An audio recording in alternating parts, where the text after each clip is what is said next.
नमस्कार, आदाब, जय हिंद साथियों। आइए बात करते हैं भिवंडी शहर की मशहूर और मारूफ, भिवंडी शहर की ही नहीं महाराष्ट्र की मशहूर मारूफ दरगाह दीवान शाह। देखने में यही आता है कि आमतौर से यहाँ कोई न कोई विवाद चलते ही रहता है और अभी अभी यहाँ का उर्स ख़त्म हुआ है और दरगाह दीवान शाह की जो जगहें हैं, जो प्रॉपर्टियाँ हैं, जो किसी फलाही काम में आए उस पर भी बात करेंगे। दरगाह की ज़मीनें कितनी है उस पर भी बात करेंगे और ये विवाद क्यों है इस पर भी बात करेंगे। इस वक्त हमारे साथ मौजूद हैं शेख मुख्तार, इसी इलाके से हैं और चर्चित चेहरा है भिवंडी शहर का।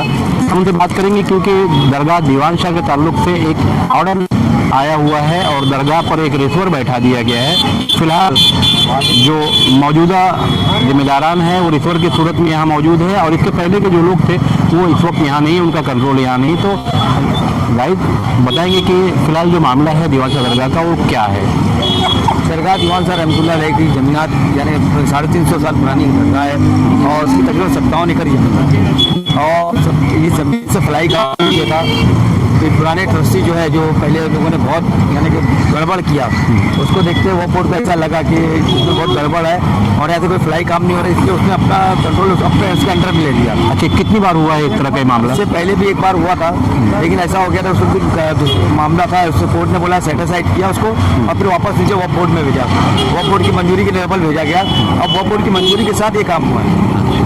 अच्छी जो ज़मीनें थी 57 एकड़, इसमें से जो हैदराबाद से जो लोग आते थे, ये इसके जिम्मेदारान पुराने हैं, तो 57 एकड़ में से वो ज़मीनें उनके लिए कितनी थी और फलाही काम के लिए कितनी थी?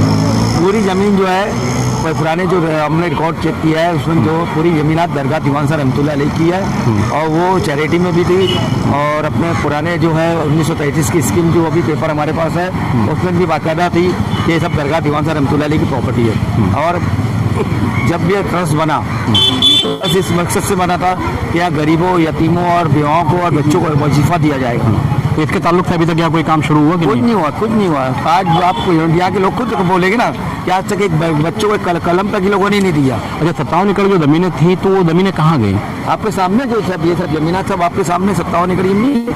तो वक्फ बोर्ड ने क्या इन बिल्डिंगों को, जो इसकी बिल्डिंगें बनी हुई हैं वक्फ बोर्ड की ज़मीनों पर, कभी वक्फ बोर्ड ने इन ज़मीनों को या बिल्डिंगों को कब्जे में लिया है? देखिए, वक्फ बोर्ड की जो आपको बता दूँ, जो ट्रस्ट होता है ट्रस्ट को कंट्रोल करना होता है और जब जितने केसेस चल रहे हैं वक्फ बोर्ड ने पहले इसका काम ये सेल परचेस रुकवाया।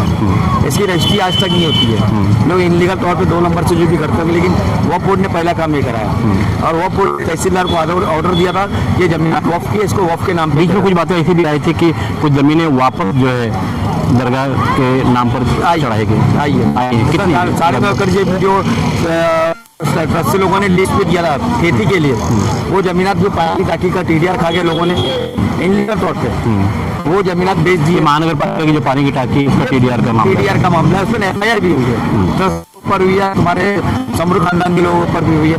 तो मेरा बोलना है कि जमीनात वक्फ के काम में आना चाहिए था लोगों की भलाई।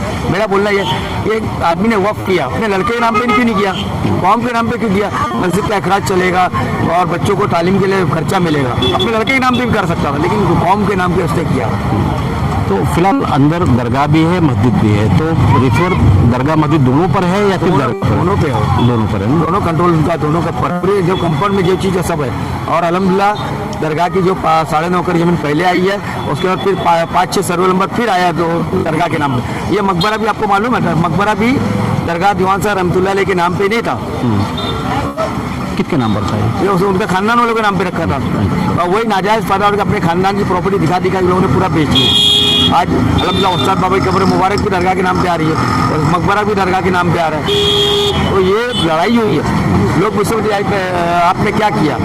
मैंने जो काम किया, सुबह 1 पे एक 57 एकड़ प्रॉपर्टी लाई है, पहले 9.5 एकड़ जब 57 एकड़ की प्रॉपर्टी आई है, तो उनसे कोई सवाल ही नहीं करता, मुझसे सवाल करते जो काम करने वाला है। बहरहाल सवाल उन्हीं से होता है जो काम करते हैं, समाज में सामने होते हैं, मगर सवाल ये भी बना हुआ है, भिवंडी शहर ही नहीं पूरे महाराष्ट्र की जनता ये भी समझना चाहती है कि 57 एकड़ ज़मीनें जो दरगाह के लिए थी, दरगाह की प्रॉपर्टी थी, उस पर तो जितना मैं जानता हूँ सब बिल्डिंगें मौजूद हैं और जिन लोगों ने उन बिल्डिंगों को बनाकर बेचा, किसी का हार्ट का ऑपरेशन हुआ, किसी की रीढ़ की हड्डी का भी ऑपरेशन हुआ। बहरहाल वो लोग भी सुखी नहीं रहे, मगर दरगाह की आमदनी का जो ज़राए हैं जिससे दरगाह को, क्योंकि अभी मैंने उर्स में देखा है दरगाह को कलर करवाना था तो अंदर का ही हिस्सा हो पाया, बाहर का नहीं हो पाया क्योंकि माली तंगी थी।